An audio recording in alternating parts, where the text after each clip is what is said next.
Okay, this is a little 5-gallon bow front that's in the living room right now.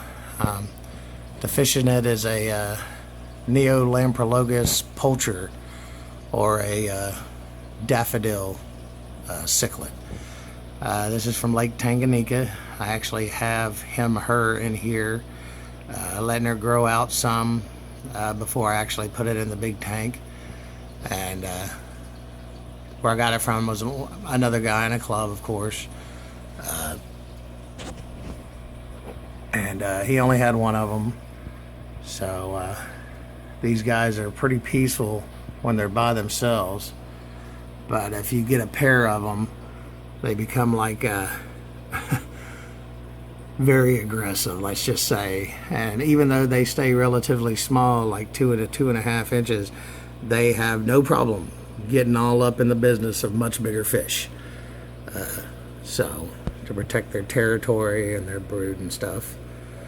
But really like this one. It's got some pretty cool flowing fins. Yeah, come on out. Thank you. Yeah, show them off for them. But I guess uh,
75-gallon Tanganyika tank with African cichlids in it that we have in the living room. This is doesn't look that exciting right this minute. I've only got a couple species of fish, like those guys. Those are Julidiochromis dickfildi, or Julies for short. Got 5 of those guys in here. I really dig the yellow and black in their fins with that blue tint to them. They're pretty badass looking fish. I also call them the slouches of the fish community, because a lot of the time when they're hanging out, they look like they're slouching their shoulders. So they look like a really lazy fish, but they're incredibly fast when they want to be, and they can be very aggressive if other fish get up in their territory. Put up this pile of rocks for them to hang out in, and actually, because they like the rocks and the sand, because they're quasi diggers, that's why all the plants are actually in the rocks, because they can't dig those fuckers up. Big old piece of driftwood I got from South Carolina when I went and seen the kids. Sitting in a canal down there. It's kind of cool. I thought, man, that'd be great in a tank. So brought it home, did a little modifying. Ta-da! And it's a really cool piece. Got that little kind of cave thing under it, which that one Julie that you saw earlier, that's the big one there. That's his little spot he really digs. But the only other species that is in here right now is some multifasciitis. Oh, wait, let me back that up. It's Neolamprologus multifasciitis, or Multis for short. These are the world's smallest African cichlids. That's as big as they'll ever get. That's about 1.5 inches, maybe 2. The females are like 1 inch. And then their fry, the smaller fish, as you can see back there in the back and around the shells, are much smaller, of course. These are shell dwellers. That's why I have all of the shells in here. And the wild, the lake they are in, Lake Tanganyika, they have, just like any lake, has tons of snails in them. The only difference in Tanganyika, because of the way the water is, it doesn't deteriorate the shells. So the shells will be in that lake, you know, up to 18, 20 foot deep worth of snail shells, because they just don't, you know, rot away, deteriorate away. And Tanganyika is also one of the deepest lakes in the world. So I have to really watch the temperature in this tank, because these guys do not do well with temperature fluctuations, because the lake they're in, the temperature is so stable year round, you know. So anyway, when I started out, all this sand was nice and flat and pretty, and I had shells all over here and I had shells all over there. Well, these guys are fucking diggers from another dimension, and as you can see, they have pretty much made it their own. Buried shells that I apparently weren't good enough for them. As you can see, some of the partial covered ones, as you can see back there where there's that little berm that they built. They do that also. You can see that Julie in the back. She's helping with it. It kind of establishes boundaries so they can kind of hang out down in it and the other ones not see it. The males usually will hang up higher and watch over their little territory, and they're female. But they're good little community fish, at least amongst themselves. They work together to raise young and stuff. They're good little fish, but they breed like rabbits. So that's why I'm going to put some of them comps in here later, because that's just the first batch.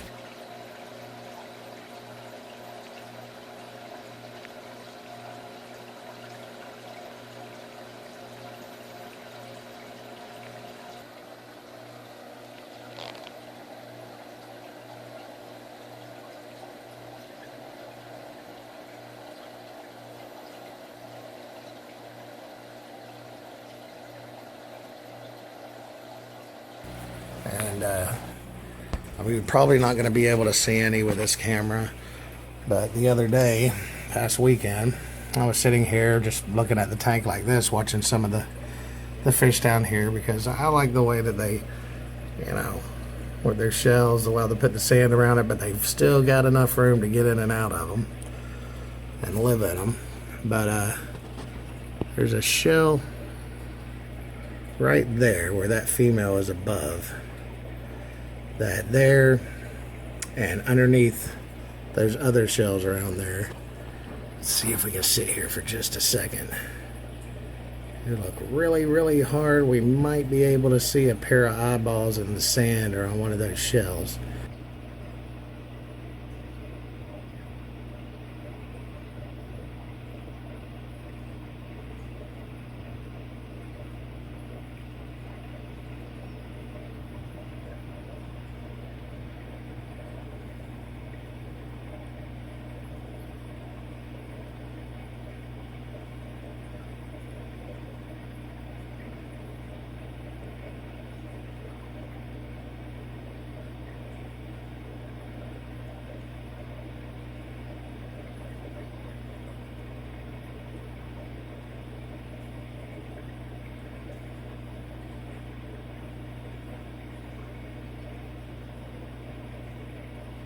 And then back here, this girl, the same day I found out about these guys, I noticed something squirming around those rocks there. And if you look real close on that rock, that big round one, you can see almost right behind her, there's a little baby Julie right there, darting around.